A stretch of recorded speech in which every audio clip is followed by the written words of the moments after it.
2010 Mercedes E350. Obviously this is the coupe model. It's the E350, so it's the 3-litre twin-turbo diesel. If you haven't driven one of these, they got an absolute stink. This car was driven up to us from a customer that bought a car in our last sale and decided to leave this one as the one he was picking up was the replacement. It's driven up from about 200 miles away. It's been with us about a week. Starts on the button every time, which we'll show you in a second.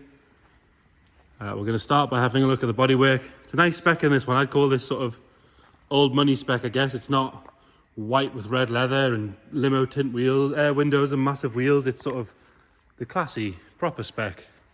Nice light metallic colour, clear glass, sensible wheels, all that sort of stuff. Let's start by having a look down the driver's side. You can see nice and straight. It's not full of sort of filler or ripples or anything like that. All nice and tidy on this front driver's wing. See, quite a new car, so there's not a whole lot to really notice here. 4 good tyres all around. The wheels could do with a proper clean because there's a little bit of baked on brake dust and stuff, but it does look like it would all clean off. Coming down this driver's side, that's all nice and tidy. All clean around the wing mirror. Got a little stone chip just here on the A-pillar. All the plastics and everything are good, and the chrome, especially on this sort of era make, it quite often goes milky.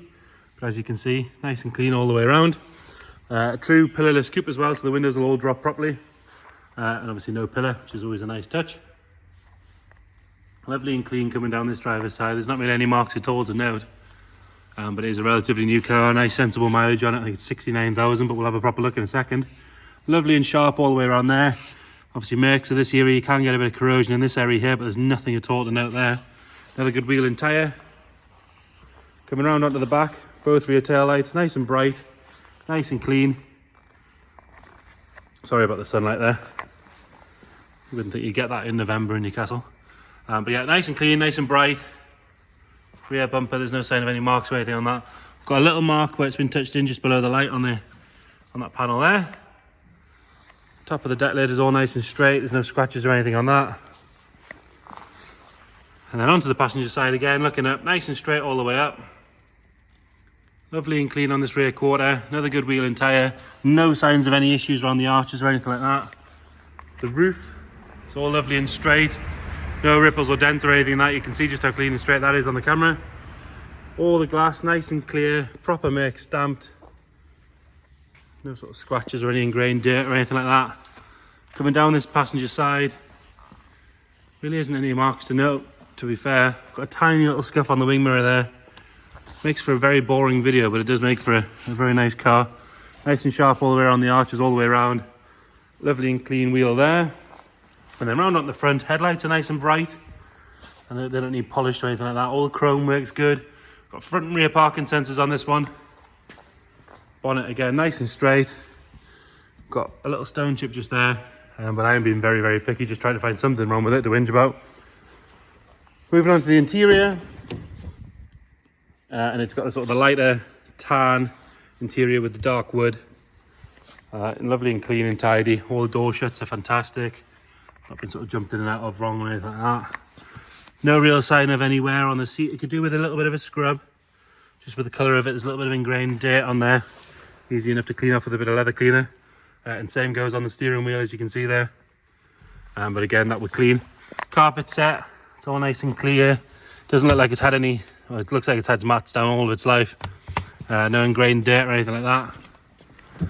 Rear bench doesn't look like it's been, well, not really a bench, is it? It's 2 seats. Rear 2 seats don't look like they've been sat in hardly at all. Lovely and clean and tidy. Headlining's the same story, no sign of any marks or anything on that.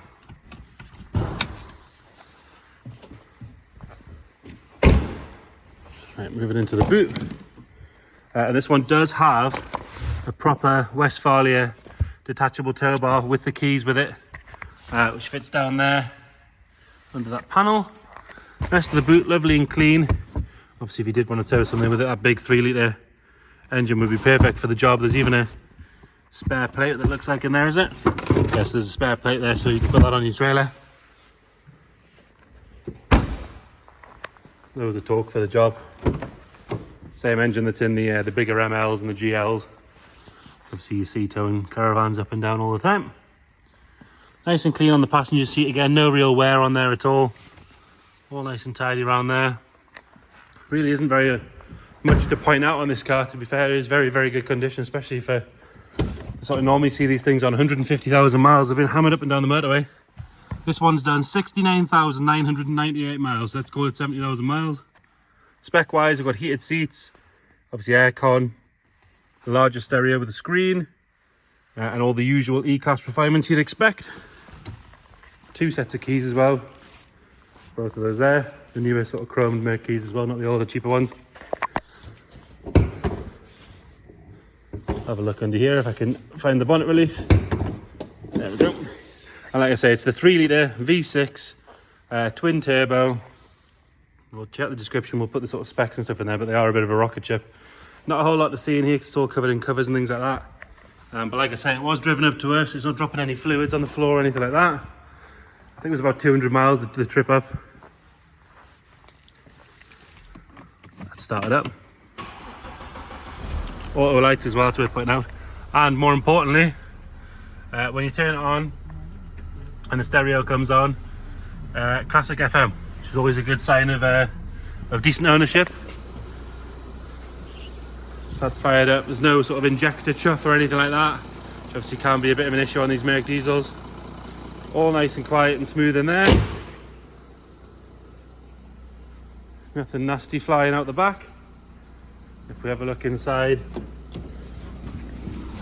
I think apart from telling me it could do with some fuel, no warning lights on there at all.